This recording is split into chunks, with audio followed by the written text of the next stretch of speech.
안녕하세요. 오늘 보내주신 자료들 보니까, 와, 정말 다양한 이야기가 있네요. 네, 그렇죠. 아시아 국방 문제부터 환경, 실리콘밸리, 정치, 기부까지. 네, 이게 언뜻 보면 다 따로 노는 것 같은데, 뭔가 숨겨진 연결고리가 있을 것 같아요. 한번 파헤쳐 볼까요? 좋습니다. 특히 기술, 지정학, 경제, 환경 이런 게 어떻게 얽혀 돌아가는지 살펴보면 재미있을 거예요. 자, 그럼 첫 번째 이야기. 아시아 방산 시장. 인도랑 파키스탄 충돌 이후에 관련 주가가 엄청 뛰었다고요? 네, 맞아요. 특히 그 중국산 J-C 전투기 만드는 회사 있잖아요. 아, ABC 청도항공? 네, 거기가 파키스탄 주장이 사실이든 아니든 어. 5월에만 주가가 거의 40% 가까이 올랐어요. 40%요? 와, 이게 뭐 실제 성능 검증 이런 거랑은 별개로 움직인 거네요? 그렇죠. 그러니까 지정학적 긴장이 높아지고 또 우리 무기 이 정도다 이렇게 보여주는 거. 음, 이런 게 투자 심리를 확 자극한 거죠. 중국 시진핑 주석의 군 현대화 목표나 인도 모디 총리의 무기 국산화 이런 큰 그림도 영향을 줬겠고요. 네, 맞물린 거죠. 투자자들 기대감이 커진 건데 근데 물론 회의적인 시각도 있어요. 중국 무기 성능 진짜냐, 미국 제재 가능성은 없냐 이런 거요. 하긴 싱가포르나 미국 금융사들이 관련 상품 준비 중이라는 거 보면 그만큼 관심도 높고 또 불확실성도 크다는 뜻이겠죠. 맞습니다. 잠재력과 리스크가 공존하는 시장이죠. 자, 군사 긴장 다음은 좀 다른 종류의 긴장입니다.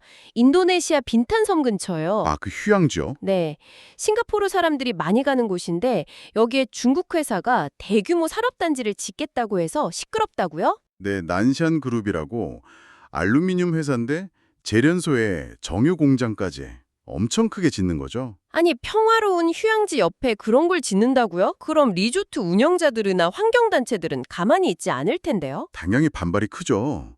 이게 딱 그 문제예요. 인도네시아 정부는 외국 투자 유치해서 자원 가공 산업 키우고 싶어 하고 다운스트리밍 정책이거든요. 아, 다운스트리밍. 네. 근데 그 과정에서 기존 관광 산업이나 환경 보전 가치랑 딱 부딪히는 거죠. 회사 측에서는 뭐 환경 규제 지키겠다 이렇게 얘기는 하겠지만요. 말은 그렇게 하죠. 근데 이미 근처 다른 지역에서는 그 맹그로브 숲 파괴되고 폐기물 유출돼서 바다 오염되고 이런 문제들이 보고되고 있거든요. 아, 붉은 진흙 같은 거요? 네, 맞아요. 알루미나 만들 때 나오는 폐기물. 이게 해양 생태계에 진짜 치명적일 수 있는데 더군다나 거기가 멸종 위기종인 대모거북 서식지기도 하고요. 와, 심각하네요. 개발이냐 보존이냐 정말 어려운 문제입니다. 그렇죠. 아주 오래된 딜레마인데 여기서 또렷하게 드러나는 거죠. 자, 이번엔 실리콘밸리로 가보겠습니다. 이것도 빅딜인데요. 오픈 AI가 그 조니 아이브가 만든 스타트업을 인수했다고요? 네, 에꼬라는 회사인데 인수 금액이 무려 65억 달러. 65억 달러. 와. 아니, 조니 아이브면 그 아이팟, 아이폰 디자인한 전설적인 디자이너잖아요. 맞아요. 그 사람이 오픈 AI랑 손잡고 AI 하드웨어를 만든다. 이건 정말 큰 뉴스죠. 이게 뭘 의미하는 걸까요? 그냥 또 다른 스마트폰 같은 걸 만들려는 건 아닐 테고. 샘 알트만 CEO가 직접 말했잖아요. 전례 없는 수준의 품질, 그리고 새로운 종류의 컴퓨팅 폼팩터. 아, 폼팩터 자체를 완전히 새롭게. 네. 그러니까 AI랑 우리가 상호작용하는 방식 자체를 바꾸겠다는 거예요. 디자인이랑 사용자 경험에 조니 아이브 역량을 쏟아붓겠다는 거죠. 하긴 예전에 그 휴맨의 AI 핀이나 레빗 R1 같은 거 나왔을 때 좀 실망스럽다는 반응도 있었잖아요. 그렇죠. 그런 초기 AI 기기들의 실패를 염두에 둔 걸 수도 있어요. 뭔가 차별화된 걸 보여주겠다. 첫 제품은 2026년 목표라고 하고요. 이야, 이거 애플한테는 좀 압박이 되겠는데요? 상당히 큰 도전이죠. AI 경쟁에서 애플이 약간 뒤처졌다는 평가도 있었으니까요. 애플 얘기가 나왔으니 말인데 트럼프 전 대통령이 또 애플 압박하고 있다면서요? 네. 아이폰 생산 라인 미국으로 옮겨라. 안 그러면 관세 25% 때리겠다 이런 거죠. 허허, 이거 뭐 그냥 엄프로만 들리진 않는데요? 애플 입장에선 꽤 골치 아프겠어요? 골치 아픈 정도가 아니죠.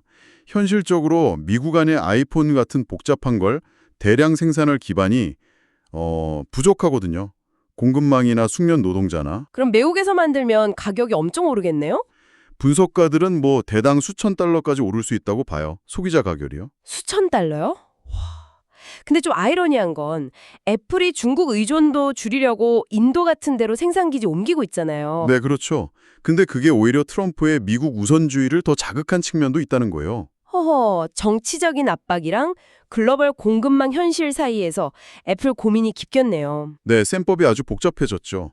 자, 마지막으로 짧게 하나만 더 보죠. 구글 공동 창업자 세르게이 브린. 이분이 또 거액을 기부했다고요? 네, 7억 달러. 우리 돈으로 9천억 원이 넘는 규모의 알파벳 주식을 기부했습니다. 9천억. 이전에도 꽤 크게 기부하지 않았었나요? 네, 꾸준히 해왔죠. 근데 좀 흥미로운 건 기부하는 시점이 종종 구글이 AI 관련 발표 같은 거 하고 주가가 좀 올랐을 때랑 겹친다는 거예요. 아, 타이밍이. 네. 물론 기부처는 밝히지 않았지만 이전에 파킨슨병 연구나 기후변화, 건강 관련 단체에 많이 기부했었거든요. 그럼 이번에도 비슷한 곳일 가능성이 높겠군요. 아마도요. 144억 달러가 넘는 자산가니까요.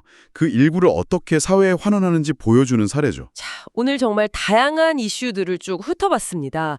군사 긴장이 시장을 움직이고 거대 자본이 환경과 부딪히고 실리콘밸리에서는 또 새로운 판이 짜이고 여기에 정치 압박, 개인의 기부까지. 네, 세상이 참 복잡하게 얽혀 돌아간다는 걸 다시 한번 느끼게 되네요. 맞아요. 오늘 다룬 이야기들이 다 별개 같지만 들어보면 기술, 경제, 정치, 환경, 개인의 가치관까지 이게 다 연결되어 있잖아요. 그렇죠.